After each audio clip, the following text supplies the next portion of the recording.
listen, there's also some news that WWE have filed some trademarks for Saturday Morning Slam and Main Event, but the one that I am interested in, I'm sure you are as well, is they're acquiring the trademark Livewire.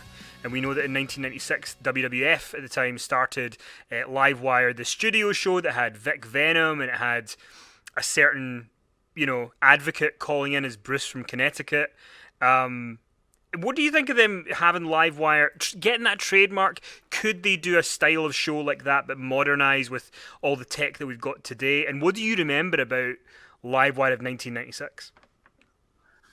Now, wasn't it on Livewire that Vic Venom predicted? Was it the winner of? Was it the Royal Rumble? Yeah, I'm sure that he said Bret Hart winning the Royal Rumble. I think it was.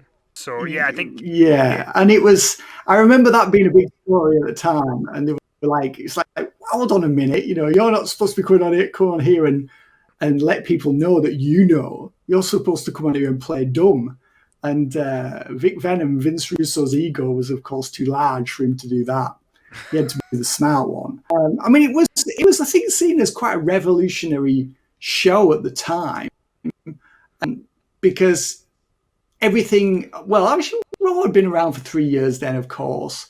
So we'd seen a lot of live programming from WWE. This was definitely different, and there was, I think, a drive to try and be a little bit more insider and to try and give a little bit more information away and to give people a reason to watch rather. Let's face it, the weekend shows were just usually filled with squash matches, or it was a definitely different attempt to do a different style of programming that would be more engaging and would feel more interactive. What might happen, and it would be something very different from what we would normally get on a weekend show, which was always really missable because it was a lot of matches that no one cared about.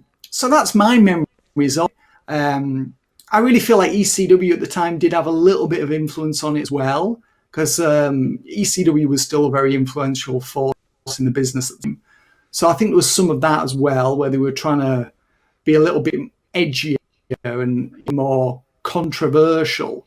Yeah, no, and it was only a few years later when I'd finally managed to get like a DVD of the Livewire shows, because obviously in the UK we didn't get them when it was the original show. We got it later on as like a recap show on Saturday mornings on Sky, but we never got the original. And there's some really good stuff on there. Like there's a couple episodes where Jim Ross is hosting it and he's playing the heel character, so people are calling in. He's just like ripping them on the air. It was really kind of revolutionary. But I mean, do you think that with everything that we got today with Twitch and with streaming and all that kind of stuff, is a version of Livewire today that's kind of, a little bit shoot-esque? Is that something you think would work and people would want to watch? They've got like, was it Raw Talk? We've got Talking Smack. The Fox show didn't really have legs, did it? It was CM Punk and Renee Young. Backstage. So I don't know. I don't really know whether there's going to be an audience for that anymore, just simply because there's so much programming and so many entertainment options out there. It's not like 1996 where, some people had the internet then, but very few. I remember getting the internet in 1996. Some people would have had the internet in 96, but it was not a big thing. Those who had it still had dial-up, and it was very slow. So if you go back to 96 and what Livewire was doing, did seem to be kind of ahead of the curve. It did seem to be, state of the art at the time, because of what it was trying to do.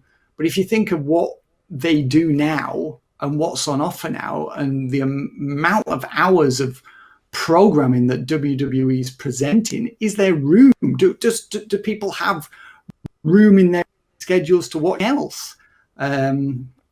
So, I do question how something like that could really be meaningful or matter, or could really attract enough attention to become a must-see in 2020. I'm just not.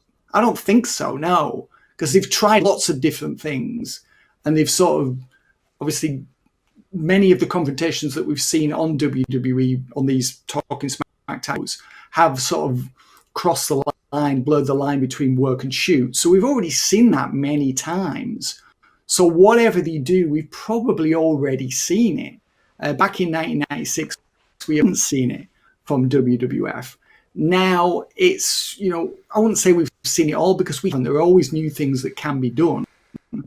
Of actually presenting a show where you're having talent at each other and trying to blend between fantasy and reality. I'm not sure if you can really do that anymore and make it into something that's going to draw enough attention that it would become a big attraction on TV or on the internet or on the network or whatever. So I'm not convinced that they can make a go of it in this day and age because of the sheer volume of product and content that they put out each week. Yeah, they're definitely valid points. I think for me, there is a way to make it work. Because Talking Smack, when it was originally around, I remember we were doing a live Inside the Rope show with Eric Bischoff back in 2016, and we were doing a show in Glasgow, and it was the day after the Daniel Bryan Miz segment on Talking Smack that they had done back in 2016. Yeah. And I'd said to Bischoff during the day, I said, have you heard about this? And he said, yeah. And I said, can you watch it just so I can bring it up on stage? And I think there's a clip of it on our YouTube channel actually, but he said on stage, he said, this is what wrestling's about, is getting people invested. Now, obviously, they were getting invested in Daniel Bryan when he couldn't wrestle, but they were getting invested nonetheless. So, yes. But I do think that, if they can, I think the only way it would work is if they were to do a Livewire show where they kind of go, we're going to give you elements of Livewire, modernized, but it's going to feel very like 2016 Talking Smack. It's not going to be heavily produced. It's not going to be with somebody who doesn't really know what they're... I think you would have to bring in a host who really knows their game. They know the past, they know the present. It can't be, and no offense to, maybe a Caleb Braxton or a Charlie Caruso. We love Charlie Caruso here. After that, Emmy award-winning performance on top of the Blackpool Tower in 2017. But I think it needs to be somebody who... can go the gambit of wrestling history to today and can provoke a little bit of controversy, but also be clever enough to know that whatever they're prodding or whoever they're prodding that day, they're prodding it to make people want to watch one of the other shows. So it's a much harder sell, but I think there is a way to do it. Well, I mean, to me, Bruce Pritchard should be the one hosting it then. He could be the guy. It's not the worst idea. Bruce Pritchard would be... I think that could be an idea, because who would sell the idea of the storylines more than Bruce Pritchard? I mean, he could sell snow to Eskimos. That's what he does on Something to Wrestle. So maybe, or look, maybe you just need to get that checkbook out and bring back Todd Pettengill. Finally. Wow. Yeah, that's it. Yeah, that's it. Oh, I mean, or potentially I think Paul Heyman could be a big part of something like that as well. Oh, yeah. With the famous Daniel Bryan versus Miz confrontation back in 2016, we hadn't seen anything like that for so long. That's why it stood out. And they really did go for it. It was totally believable what they did. But you can't do that every week. I mean, you can't even do that every month, because people, instead of being special and extraordinary, it would feel routine and commonplace very quickly. So you would have to find another way of trying to sell that program to people who otherwise wouldn't make time in their weeks to watch it. And you can't have that sort of, real stroke fake aggro. I mean, that's only something you can do very occasionally. But I think someone like a Bruce Pritchard or a Paul Heyman, it would have to be someone like that, or even a Michael Hayes.